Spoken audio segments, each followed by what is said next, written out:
Sa pinakadulong bahagi ng Baryong Pulang Lupa sa probinsya ng Laguna, kung saan ang daan ay nagiging makitid na pilapil at ang hangin ay laging may dalang amoy ng tuyong damo, nakatira si Tano Maliksi, isang binatang ulila at tahimik. Ang kanyang bahay ay yari sa pinagtagpi-agping kawayang, lumang tabla at pawid na butas-butas na sa tag-ulan. Kapag malakas ang buhos ng ulan, kailangan pa niyang maglagay ng palanggana sa tabi ng papag upang saluhin ang tubig na tumutulo mula sa bubong. Kapag tag-init naman, pumapasok ang alikabok sa siwang ng dingding at kumakapit sa kanyang damit, pagkain at banig. Ngunit sanay na si Tano sa ganoong buhay. Bata pa lamang siya nang pumanaw ang kanyang mga magulang at mula noon, natutuhan niyang kumain ng kaunti, magsalita ng kaunti at umasa ng kaunti. Ang tanging pamana sa kanya ng kanyang mga magulang ay isang kapirasong lupang tigang sa likod ng lumang pilapil. Hindi iyon tulad ng ibang bukid sa paligid na tinutubuan ng palay, mais at gulay. Ang lupa ni Tano ay mapula, bitak-bitak at matigas na parang matagal nang inalisan ng awa ng langit. Kahit anong bungkal niya, kakaunti ang tumutubo. Kapag nagtanim siya ng mais, natutuyo ang punla bago pa man lumaki. Kapag kamote ang itinanim niya, maliliit ang bunga at mapakla ang lasa. Ngunit araw-araw pa rin siyang pumupunta roon, dala ang lumang asarol ng kanyang ama na ang hawakan ay makinis na sa sobrang tagal gamitin. Sa gitna ng lupang iyon ay nakatayo ang isang napakatandang puno ng balete. Tinatawag ito ng matatanda sa sityo na Baleting Lukob. Malaki ang katawan nito, makapalang mga ugat, at ang mga sanga ay nakabuka na parang mga bisik na ayaw magpadaan ng liwanag. May nagsasabing may libingang nakatago sa ilalim nito. May nagsasabing may mga anitong naninirahan sa pagitan ng mga ugat. May nagsasabing kapag sinaktan mo ang puno, sa gabi ay may sisigaw mula sa ilalim ng lupa. Ngunit para kay Tano, ang balete ay isa lamang punong nagbibigay lilim kapag hindi na niya makakaya ng init ng araw. Doon siya nagpapahinga. Doon siya kumakain ng nilagang kamote. Doon din siya minsang nakikipag-usap sa sarili kapag masyado nang mabigat ang katahimikan. Kung may nakikinig man dito, bulong niya minsan habang nakaupo sa ugat ng puno. Walang sumagot sa kanya kundi ang mahinang kaluskus ng mga dahon. Sa sityo, hindi lingid sa mga tao ang kahirapan ni Tano. Madalas siyang pagtawanan ni Mang Saro, Aling Bina at Cardo, tatlong kapitbahay na laging may oras upang pansinin ang pagkukulang ng iba. Ang Mang Saro ay isang matandang magsasaka na may sariling lupa, ngunit mas malaki ang inggit kaysa ani. Aling Bina naman ay mahilig magdala ng balita kahit walang nagtatanong.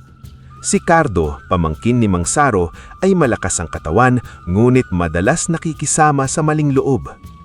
"Tano!" sigaw minsan ni Mang Saro habang dumaraan sa gilid ng bukid. "Hanggang ngayon ba kinukulit mo pa rin niyang lupang iyan?" Tumigil si Tano sa pagbubukal at pinunas ang pawis sa noo. "Baka sakaling bumigay din, po." Tumawa si Cardo. "Bumigay?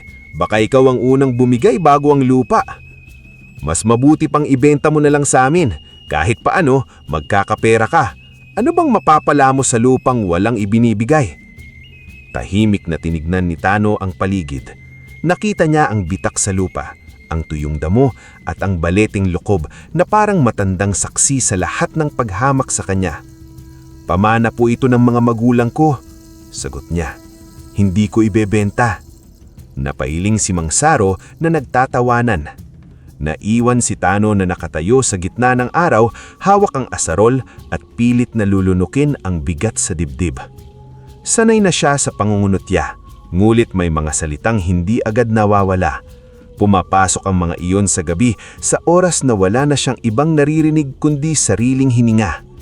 Ngulit tuwing sumisikat ang araw, bumabangon pa rin siya.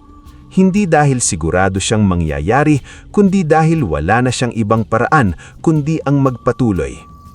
Isang dapit hapon, matapos ang maghapong pagbubungkal, naupo si Tano sa ilalim ng baleting lukob. Hawak niya ang kapirasong kamote na tanghalian na niya at hapunan pa. Habang kumakain, may kakaibang kaluskos na narinig niya sa ilalim ng makapal na ugat. Nang una, inakala niyang daga o ahas lamang iyon. Ngunit mas mabigat ang tunog, parang may malaking katawan na kumikiskis sa lupa. Napalingon siya. Sino riyan? Walang sumagot. Sa pagitan ng dalawang ugat, may biglang kumislap. Maikli lamang, parang sinag ng araw na tumama sa basag na salamin. Ngunit dapit hapon na noon at halos wala ng araw na makakapasok sa ilalim ng balete. Tumayo si Tano at hinawak ang kanyang asarol. Muling kumaluskos. Ano ka? Mahinang tanong niya. Walang lumabas. Maya-maya, tumigil ang tunog. Naiwan si Tano na nakatingin sa madilim na siwang sa pagitan ng mga ugat habang ang balat niya ay unti-unting kinikilabutan. Mula noon, madalas na niyang marinig ang kaluskos sa ilalim ng baleting lukob. Hindi araw-araw, ngulit sapat upang malaman niyang may kung anumang naninirahan doon. Hindi niya ito ginambana. Kung ano man yon, hindi siya sinasaktan. At sa buhay ni Tano, ang anumang hindi sinasaktan ay hindi niya itinuturing na kaaway. Lumipas ang ilang linggo. Dumating ang tag-init na mas malupit kaysa dati. Natuyo ang sapa, nangamatay ang ilang tanim at halos wala nang makain si Tano kundi kaunting mais at asin.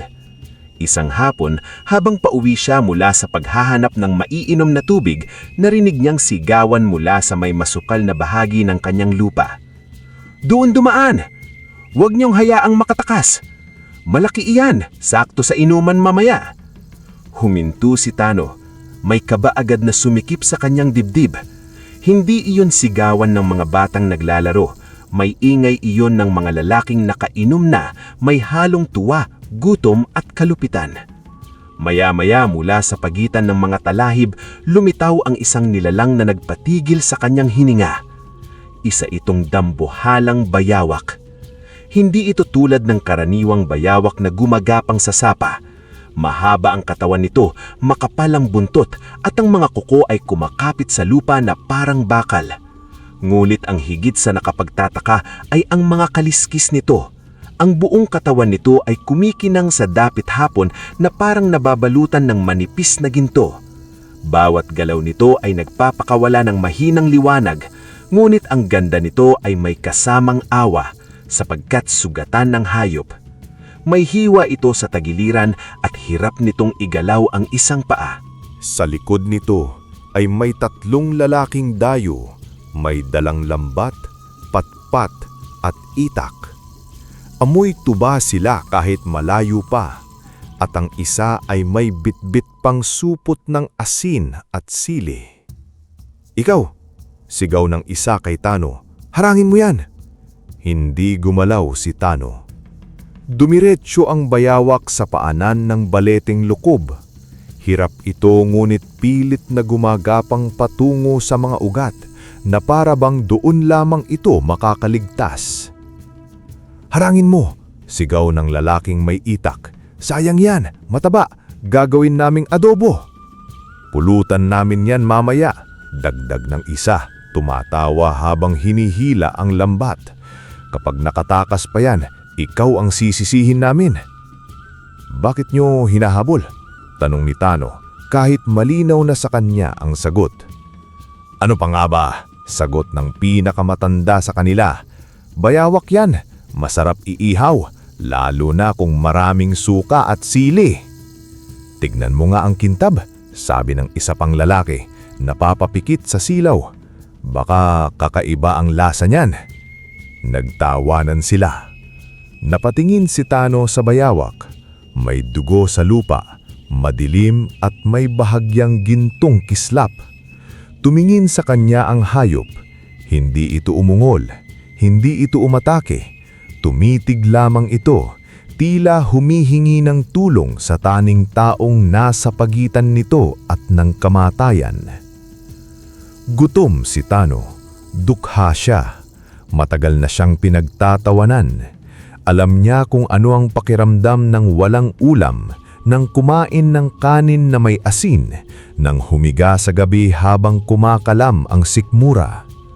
May bahagi ng isip niya ang nagsabing hayop lamang iyon at ang taong gutom ay walang karapatang maging mapili sa awa.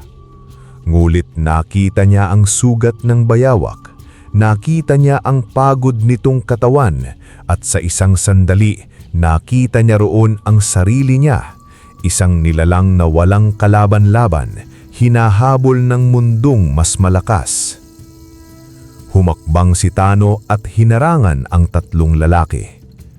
Sa lupa ko kayo nakatapak at ayokong may pinapatay dito. Nagtawanan ang mga manggagaso. Ito ang may-ari, sabi ng may lambat. Mukhang mas kailangan pa nitong pulutan kaysa sa atin. Umalis ka sa baan, banta ng may itak. Hindi kami ng pakay, pero kung haharang ka, baka matamaan ka. Hinawakan ni Tano ang asarol. Nanginginig ang kamay niya, ngulit hindi siya umatras. Umalis kayo, sabi niya. Biglang lumamig ang hangin. Mula sa itaas ng baleting lukob, kumaluskos ang mga dahon kahit walang ihip ng hangin. Ang mga ugat sa lupa ay tila gumalaw, marahan, ngulit malinaw. Napansin iyon ng pinakabatang manggagaso at napaatras. Ano itong punong ito? Bulong niya. Walang anuman iyan, singhal ng may itak. Hulihin niyo ang hayop! Sumugod siya ngunit itinaas ni Tano ang asarol at sinalubong ang patpat na hawak nito. Tumama ang kahoy sa kahoy at nanginig ang buong braso niya sa sakit. Bago pa makalapit ang dalawa pang lalaki, ay may malaking ugat ng balete na biglang humampas sa lupa sa harapan nila. Hindi iyon bagsak ng sanga, hindi iyon galaw ng hangin. Gumalaw ang ugat na parang buhay. Napaatras ang mga manggagaso. Demonyo! Sigaw ng isa. Isa pang ugat ang kumaluskos at kumapit sa paa ng lalaking may lambat. Napusobsob siya sa lupa at dali-daling gumapang palayo. Ang may itak naman ay napaatras habang nakatingin sa mga ugat na isa-isang umaangat. Hindi ako magpapakain sa punong iyan, sabi niya halos mabasag ang boses. Tumakbo ang dalawa. Ang pinakamatanda ay saglit pang nagmatapang, ngunit may ugat na gumapang palapit sa kanya ay napamura siya at sumunod sa mga kasama. Babalikan ka namin, sigaw niya mula sa malayo. Pati ang hayop mo! Naiwan si Tano sa ilalim ng balete, hinihingal at halos hindi makapaniwala sa ginawa niya. Lumingon siya sa bayawak. Nasa pagitan na ito ng mga ugat, ngunit hindi pa tuluyang pumapasok. Sugatan ka, sabi ni Tano. Pumasok siya sa bahay at kumuha ng lumang tela at kaunting tubig. Pagbalik niya, naroon pa rin ang bayawak, tila naghihintay. Lumuhod siya sa tabi nito. Huwag mo akong kagatin, mahinang sabi niya. Tutulungan lang kita. Dahan-dahan niyang nilinis ang sugat. Mainit ang katawan ng bayawak, hindi malamig goya ng inaasahan niya. Ang mga kaliskis nito ay hindi lamang kumikinlang, sa bawat isa ay may munting guhit, parang sulat na hindi mabasa. Nang dumamping ang tela sa sugat, bahagyang umigkas ang bayawak, ngulit hindi ito umatake. Tumingin lamang ito kay Tano at sa tinging iyon ay may pagod, sakit at kakaibang talinong hindi niya maipaliwanag. Ayan, sabi ni Tano nang matapos niyang balutan ang sugat. Tumingin sa kanya ang bayawak. Pagkatapos, mula sa ilalim ng balete ay may dumating na bulong na hindi galing sa hangin kundi sa loob mismo ng kanyang isip. Ang pusong marunong magligtas ay hindi pinababayaan ng lupa. Nang lamig ang batok ni Tano, sino iyon? Walang sumagot. Ang bayawak ay gumapang papasok sa ilalim ng mga ugat at ang huling nakita niya ay ang buntot nitong kumislap bago linamon ng dilim. Hindi nakatulog ng maayos si Tano ng gabing iyon. Paulit-ulit niyang naalala ang bayawak, ang mga ugat, at ang tinig na tila nanggaling sa ilalim ng lupa. Minsan ay narinig niya ang kaluskos sa labas, minsan naman ay parang may mabigat na gumagapang malapit sa pintuan. Ngulit tuwing sisilip siya, wala siyang nakikita kundi ang balete at ang buwan sa pagitan ng mga sanga. Kinaumagahan, nagising siya sa kakaibang liwanag sa may pintuan. Pagbukas niya, nakita niya ang isang bagay na nakapatong sa lupa. Isang kaliskis. Kasing laki ito ng kanyang palad, makapal, makinis at kumikinang na parang piraso ng araw. Nang pulutin niya, mabigat ito at malamig. Napaupo siya sa pintuan, hawak ang kaliskis habang unti-unting bumibilis ang tibok ng kanyang puso. Ginto, bulong niya. Noong una, inisip niyang baka nalaglag lamang iyon mula sa katawan ng bayawag dahil sa sugat. Ngunit, bakit nasa mismong pintuan niya? Bakit tila iniwan doon ng maingat? At bakit, kahit nasa loob ng bahay siya, ramdam niyang may matang nagbabantay mula sa baleteng lokob? Dinala niya iyon sa bayan ng araw ring iyon. Hindi siya pumunta sa malaking tindahan ng mayayaman. Sa halip, lumapit siya kay Mang Oryo, isang matandang panday at mangangalakal sa tabi ng lumang simbahan. Tahimik ang matanda at kilalang hindi pala tanong kapag mahirap ang kaharap. "Ano ang dala mo, iho?" tanong ni Mang Oryo. Inilabas ni Tano ang kaliskis at inilapag sa mesa. Nagbago ang mukha ng matanda. Kinuha niya ito, tinimbang, sinuri sa liwanag at kinayod ng bahagya sa batong pansuri. Matagal siyang hindi nagsalita. "Saan mo ito nakuha?" "Nakita ko po sa tapat ng bahay." Matagal siyang tinitigan ni Mang Oryo. "Alam mo ba kung ano ito? Ginto po ba?" "Hindi lang basta ginto. Napakadalisay nito. Bihira akong makita ng ganito." Nang sabihin ng matanda ang halaga, halos mapaupo si Tano sa sahig. Hindi pa siya nakakahawak ng ganoon kalaking pera sa buong buhay niya. Ngunit bago iabot ni Mang Oryo ang bayad, hinawakan nito ang kanyang kamay. "Makinig ka. Ang bagay na biglang dumarating may pinanggagalingan. At ang bagay na kumikislap ng labis, madaling makita ng maling mata. Huwag kang magpapahalata." Tumanggo si Tano. "Opo." Umuwi siya ng tahimik. Hindi siya bumili ng mamahaling bagay. Hindi siya nagpakita ng tuwa sa daan. Ngunit nang makapasok siya sa bahay at maisara ang pinto, napaupo siya sa sahig at napaiyak. Hindi iyon iyak ng saya lamang. Iyon ay iyak ng taong napakatagal ng kapos at biglang nakita ng maliit na siwang kung saan maaring pumasok ang pag-asa. Kagabihan, tumayo siya sa harap ng baleteng lukob. "Sa kung ikaw ang nag-iwan noon," sabi niya sa dilim, "salamat. Hindi ko sasayangin." Mula sa ilalim ng mga ugat, may mahinang kaluskos. Kinabukasan, may isa na namang gintong kaliskis sa pintuan niya. At kinabukasan pa. At sa sumunod na gabi. Gabi-gabi, may iniiwang kaliskis ang gintong bayawag. Hindi palaging malaki. Minsan ay kasing liit ng hinlalaki. Minsan ay kasing laki ng palad. Ngunit bawat isa ay tunay na ginto. Hindi kailanman nakita ni Tano kung paano ito iniiwan. Kahit magpuyat siya, madalas siyang dadaigin ng antok bago dumating ang nilalang. At tuwing umaga, naandoon na ang kaliskis, tahimik na kumikislap sa lupa. Hindi naging maluho si Tano. Una niyang binili ang bigas, binhi, gamit sa pagsasaka at isang payat nulit malakas na kalabaw. Pinagawa niya ang butas sa bubong.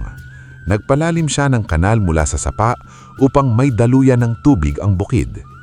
Tinanggal niya ang mga talahib, inayos ang hanay ng tanim at inalagaan ng lupa na parang isang sugatang nilalang na kailangan ding pagalingin. At may kakaibang nangyari. Ang dating tigang na lupa ay unti-unting lumambot. Nang dumating ang unang ulan, hindi basta dumaloy palayo ang tubig, sumipsip ito sa lupa. Pagkaraan ng ilang araw, may sumibol na luntiang punla. Napaluhod siya sa gitna ng bukid nang makita iyon. Tumutubo, bulong niya. Hinawakan niya ang munting dahon na parang baka mawala kapag hinigpitan niya. Sa unang pagkakataon sa mahabang panahon, gumiti siya ng hindi pilit. Lumipas ang mga buwan. Gumanda ang taniman ni Tano. Hindi pa siya mayaman sa paningin ng lahat, ngunit hindi na siya laging gutom. Nakabili siya ng bagong damit, ngunit simple pa rin. Nakapagtabi siya ng bigas. Nakapagtanim siya ng mais, gulay, at ilang punong mangga sa gilid ng lupa. Kapag may kapitbahay na tunay na nangangailangan, tahimik siyang nagbibigay. Hindi niya ipinapaliwanag kung saan galing ang kanyang pag-angat. Sinasabi lamang gang sinuwerte ang tanim niya. Ngunit ang swerte kapag laging nakikita ay nagiging usap-usap. Napansin niyo ba si Tano? Tanong ni Aling Bina isang umaga sa tindahan. Dati halos walang maisaing, ngayon may kalabaw na. At bago ang bubong, dagdag ni Cardo. Pati tanim niya biglang gumaganda. Nung isang taon kahit damo ayaw tumuburong. Nagkamot ang baba si Mang Saro. May tinatago yan. Ano naman ang maitatago ng ganoong tao? Tanong ng tindera. Hindi ko alam, pero ang taong biglang umaangat sa putik, madalas may nahukay na hindi kanya. Hindi agad nalaman ni Tano ang mga usapan, ngunit naramdaman niya ang pagbabago sa tingin ng tao. Noong dati, ang tingin nila sa kanya ay awa na may halong pangungutya. Ngayon, ang tingin nila ay matalim at nagtatanong. Kapag dumadaan siya sa pamilihan, humihina ang usapan. Kapag may binibili siya, sinusundan ng mga mata ang kanyang kamay. Kapag may bago siyang itinanim, kinabukasan, may bakas ng paa sa gilid ng lupa. Isang gabi, habang inaayos niya ang kulungan ng kalabaw, dumating si Mang Saro. Tano, tawag nito. Magandang gabi po, sagot ni Tano. Lumapit ang matanda. Nakangiti, ngulit malamig ang mata. Kumusta ang ani? Maayos naman po. Napakagandang araw. Para bang biglang nagising ang lupa mo. Marahil po dahil sa tubig mula sa sapa. Tubig? Mahinang tumawa si Mang Saro. Maraming may tubig sa lupa, pero hindi lahat gumaganda ng ganyan. Hindi sumagot si Tano. Tiningnan ni Mang Saro ang baleteng lukob. Hindi mo pa rin pinapaputol yan? Hindi po. Sayang ang lugar. Kung ako sa'yo, aalisin mo yan. Maraming pwedeng taniman sa kinatatayuan yan. Hindi ko po gagalawin ang puno. Napatingin sa kanya si Mang Saro. Bakit? May bantay ba? Tahimik si Tano. Lalong lumapad ang ngiti ng matanda. Biro lang, huwag kang masyadong seryoso. Ngulit nang umalis si Mang Saro, alam ni Tano na hindi iyon biro. Kinagabihan, hindi agad natulog si Tano. Naupo siya sa loob ng bahay, nakikinig sa bawat kaluskos. Malapit sa hating gabi, narinig niya ang pamilyar na tunog mula sa ilalim ng balete. Ang mabigat at marahang pagkiskis ng kaliskis sa lupa. Dahan-dahan siyang sumilip sa siwang ng dingding. Nakita niya ang gintong bayawak. Mas malakas na ito kaysa noong gabing iniligtas niya. Wala na ang sugat sa tagiliran. Mabagal itong gumapang sa liwanag ng buwan, may dalang kaliskis sa bibig. Inilapag nito ang kaliskis sa pintuan ni Tano. Pagkatapos ay itinaas nito ang ulo, tila alam nitong pinagmamasdan siya ng binata. Nagtagpo ang kanilang pingin. Sa isip ni Tano, may muling dumating na bulong. Ang biyaya ay kailangang bantayan, hindi ipagyabang. Tumanggo si Tano kahit hindi niya alam kung nakikita iyon ng bayawak. Ngulit hindi lamang siya ang nakita ng gabing iyon. Sa likod ng mga saging sa hangganan ng lupa, nakayuko si Cardo, namumutla at halos hindi makahinga. Inutusan siya ni Mang Saro na magmasid. Akala niya ay makikita niyang may kausap si Tano na magnanakaw o may hinuhukay na kayamanan. Hindi niya inasahang makikita ang dambuhalang bayawak na may kaliskis na ginto. Dahan-dahan siyang umatras, ngunit nabali ang tuyong sanga sa ilalim ng kanyang paa. Crack! Biglang lumingon ang bayawak. Napatakbo si Cardo na parang hinahabol ng apoy. Kinaumagahan, bago pa sumikat ang araw, nasa bahay na si Cardo ni Mang Saro. Totoo ang sinasabi ko. Bayawak, gintong bayawak, galing sa ilalim ng balete. Nanlaki ang mata ni Aling Bina. Gintong bayawak? Oo, nag-iwan ng kaliskis sa pintuan niya. Matagal na hindi nagsalita si Mang Saro. Ang gulat sa kanyang mukha ay unti-unting napalitan ng pag-iisip at ang pag-iisip ay naging pagnanasa. Kaya pala, sabi niya. Ano ang gagawin natin? Tanong ni Aling Bina. Ang dapat gawin, sagot ni Mang Saro. Kung si Tano ay yumaman dahil doon, bakit siya lang? Baka hindi dapat galawin, bulong ni Cardo. Nakita ko ang mata noon, hindi yun ordinaryo. Sinamaan sila ni Mang Saro. Lahat ng kayamanan may kasamang takot, pero ang takot ay para lang sa walang lakas ng loob. Mula noon, madalas na silang nakikita ni Tano malapit sa kanyang lupa. Minsan ay nagpapanggap silang naghahanap ng nawawalang manok. Minsan naman ay nakikisilong sa lilim ng puno. Minsan naman ay nakatayo lang sila sa malayo, sinusukat ang pagitan ng balete at bahay. Ramdam ni Tano na lumalapit ang panganib. Isang dapit hapon, habang nagdidilig siya ng gulay, lumapit si Aling Bina. Tano, sagi nito, malambing ang tinig. Pasensya ka na kung minsan nasasaktan kami ng salita. Wala po yun. Hindi, malilin kami. Akala namin wala kang mararating. Tumingin siya sa paligid. Pero ngayon, tingnan mo, ang ganda ng lupa mo. Pinaghirapan lang po. Pinaghirapan? Ngumiti si Aling Bina. Marami namang nagsisikap, pero hindi lahat binagampananan. Hindi sumagot si Tano. May nakita raw si Cardo isang gabi. May gumagapang daw mula sa ilalim ng balete. Maraming hayop sa gabi. Ginto raw ang kaliskis.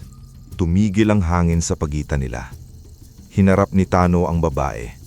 Kung may nakita man kayo, hayaan nyo na lang. Hayaan?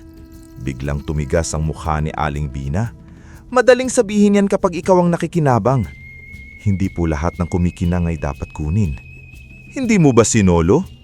Hindi ko po kinuha. Ibinigay. Naningit ang mata ng babae. Nagbabanta ka na yon? Hindi po. Mahina mulit malinaw na sagot ni Tano. Nagpapaalala lang. Umalis si Aling Bina ng mabigat ang hakbang. Alam ni Tano na mula sa araw na iyon, hindi na simpleng hinala ang haharapin niya. Inggit na iyon, at ang inggit kapag pinakain ng kasakiman ay nagiging mas mapanganib kaysa gutom. Kinagabihan, lumuhod si Tano sa paanan ng baleteng lukob. Alam na nila, sabi niya, mag-ingat ka. Mula sa ilalim ng ugat, lumabas ang gintong bayawak. Hindi ito dumiretso sa pintuan, huminto ito sa harap ni Tano. Ang mga mata nito ay madilim at malalim, parang mas matanda pa kaysa mismong puno. Hindi ko alam kung kaya kitang protektahan, sabi ni Tano. Kapitbahay ko na ang kalaban ngayon. Inilapag ng bayawak ang isang malaking kaliskis sa lupa. Sa ibabaw nito ay may guhit na tila hugis luha. Muling dumating ang bulong. Ang hindi makontento sa biyaya ng iba ay nilalamon ng sariling gutom. Kailangang may mangyari. Tanong ni Tano. Ngunit pumasok na muli sa ilalim ng ugat ang bayawak. Dumating ang gabing iyon, walang ulan, walang kulog, at walang babala kundi ang kakaibang katahimikan. Kahit ang mga kuliglig ay tila hindi humuhuni. Nasa loob ng bahay si Tano, gising, hawak ang itak hindi upang manakit, kundi upang ipagtanggol ang nilalang na minsan niyang iniligtas. Sa labas, gumagapang ang tatlong anino. Si Mang Saro ang nangunguna, may dalang makapal na lambat na bakal. Si Cardo'y may hawak na rubid at sako. Si Aling Bina naman ay may bitbit na maliit na bote ng langis na binasbasan daw ng albularyo. Sigurado ka bang lalabas? Bulong ni Aling Bina. Gabi-gabi raw lumalabas. Kailangan lang nating maging mabis, sabi ni Mang Saro. Paano kung may sumpa? Tanong ni Cardo. Kapag yumaman ka, malilimutan mo rin ang sumpa, sabi ni Mang Saro. Dahan-dahan silang lumapit sa baleteng lukob. Sa liwanag ng buwan, ang puno ay mukhang mas malaki kaysa dati. Ang mga ugat nito ay nakabukas sa lupa na parang mga daliring naghihintay. Maya-maya, kumaluskos ang ilalim ng balete. Lumabas ang gintong bayawak. Mabagal ito, tila alam na may nag-aabang. Sa bibig nito ay may dalang kaliskis. Huminto ito sa gitna ng lupa, sa pagitan ng balete at bahay. Ngayon, sigaw ni Mang Saro. Inihagis niya ang lambat. Bumagsak ito sa ibabaw ng bayawak. Kumislap ang buong paligid sa gintong liwanag. Tumakbo palabas si Tano. Huwag! Ngunit huli na.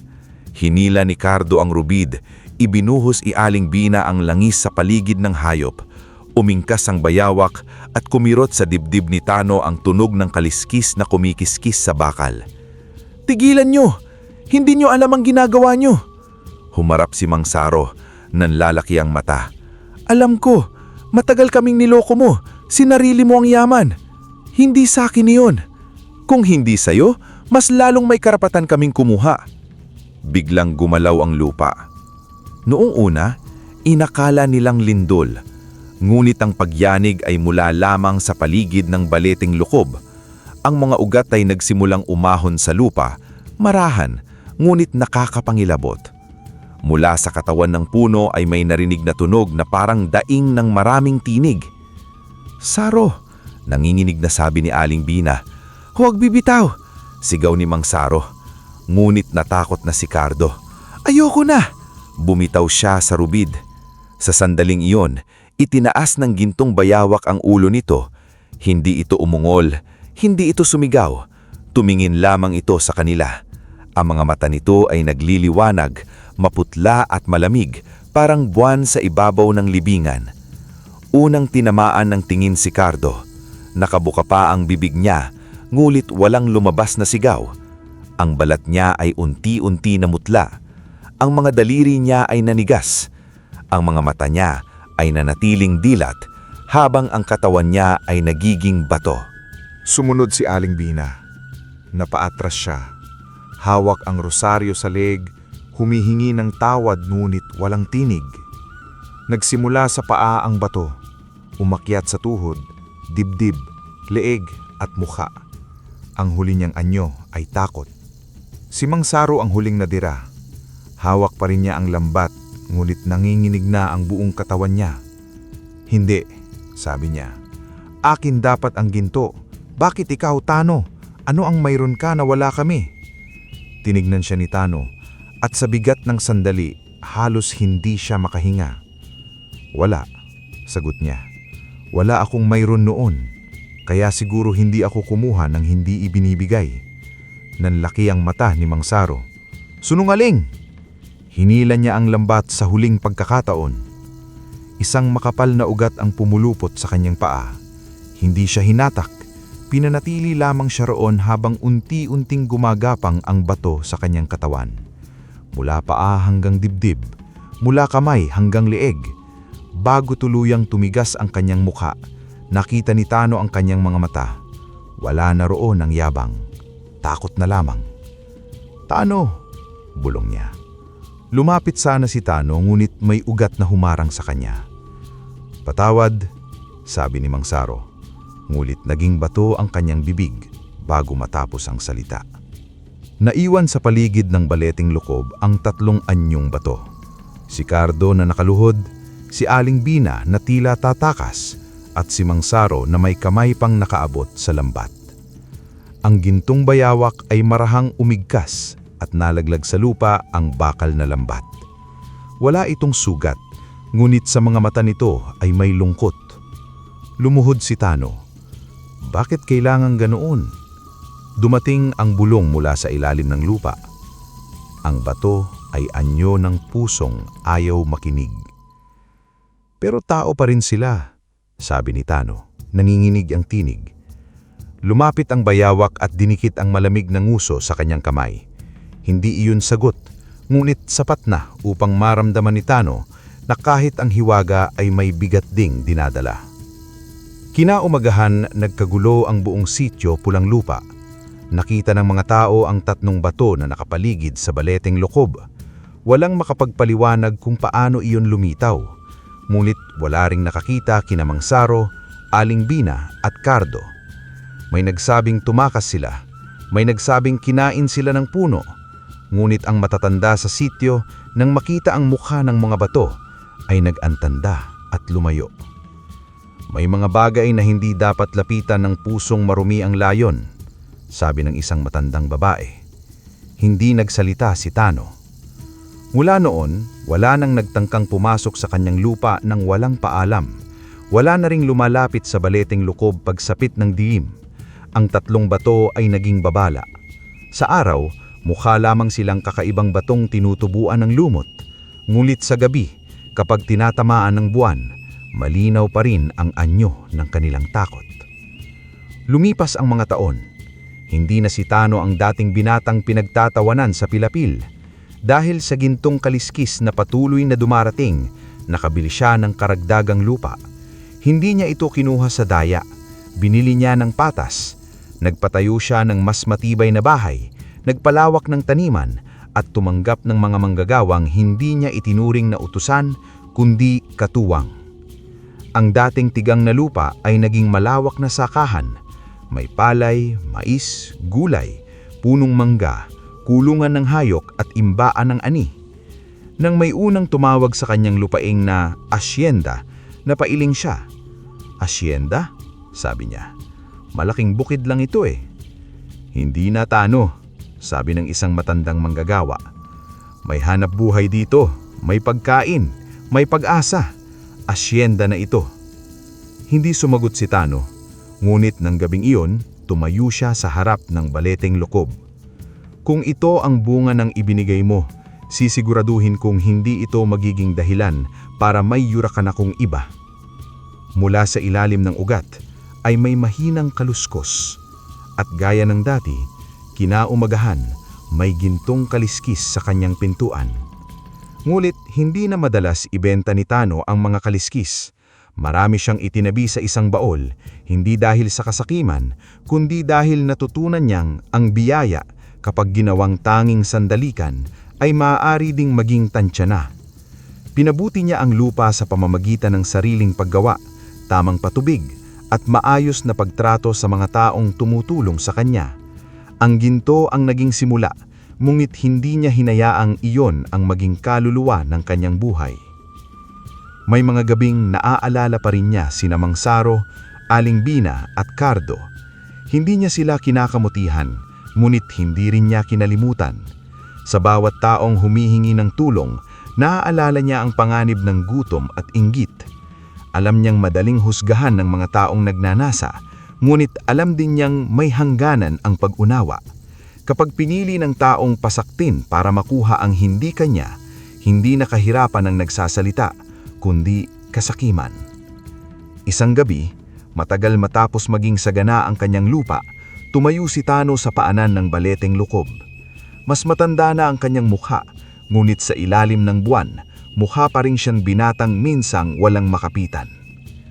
Hindi ko alam kung hanggang kailan ka mag-iiwan ng kaliskis, pero kung dumating ang araw na tumigil ka, hindi ako magagalit. Sapat na ang ibinigay mo. Tahimik ang puno. Pagkatapos, mula sa ilalim ng mga ugat, lumabas ang gintong bayawak. Wala itong dalang kaliskis. Mas malaki ito sa pangingin ni Tano kaysa dati, o marahil ngayon lamang niya siyang lubos na nakita ang tunay nitong anyo. Ang kintab nito ay hindi na nakakasilaw. Malumanay ito, parang ilaw ng lampara sa gabing malamig. Lumapit ito at tumingin sa kanya. Muli niyang narinig ang tinig sa kanyang isipan. Ang lupa ay hindi pag-aari ng tumatayo sa ibabaw nito. Ipinagkakatiwalaan lamang ito sa marunong mag-alaga. Napayuko si Tano. Sinisikap ko, kaya ka pinagkatiwalaan. Tumulo ang luha niya. Hindi ako perpekto, natukso rin ako. Naisip ko rin kung gaano kadaling gumanti sa mga taong tumawa sa akin. Ang pusong natutukso, ngunit pumipili pa rin ng tama, ay mas mahalaga kaysa pusong hindi pa nasusubukan. Matagal silang nanatili roon sa ilalim ng buwan, sa gitna ng asyendang minsang tigang at walang pag-asa. Sa paligid nila, tahimik ang tatlong bato. Sa malayo, natutulog ang sityo. Walang nakakaalam na sa paanan ng lumang balete, nag-uusap ang isang tao at isang hiwagang mas matanda pa sa alaala ng mga tao. May kailangan pa ba akong gawin? Tanong ni Tano. Matagal bago dumating ang sagot. Magpatuloy.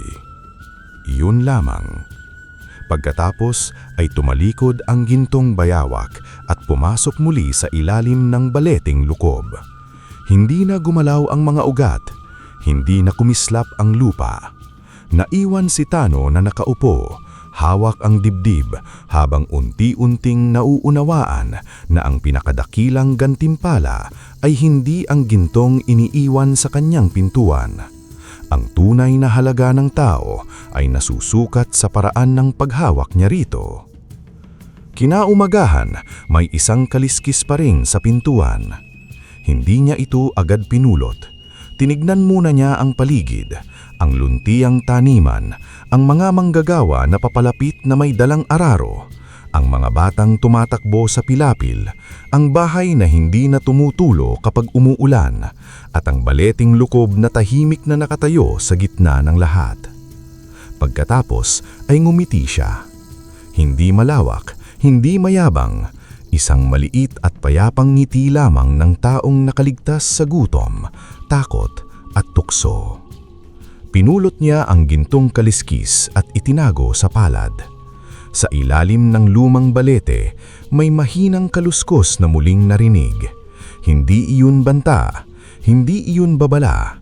Para kay Tano, iyon ay paalala na ang yaman ay maaaring dumating sa anyo ng ginto. Ngunit ang tunay na halaga ng tao ay nasusukat sa paraan ng paghawak niya rito.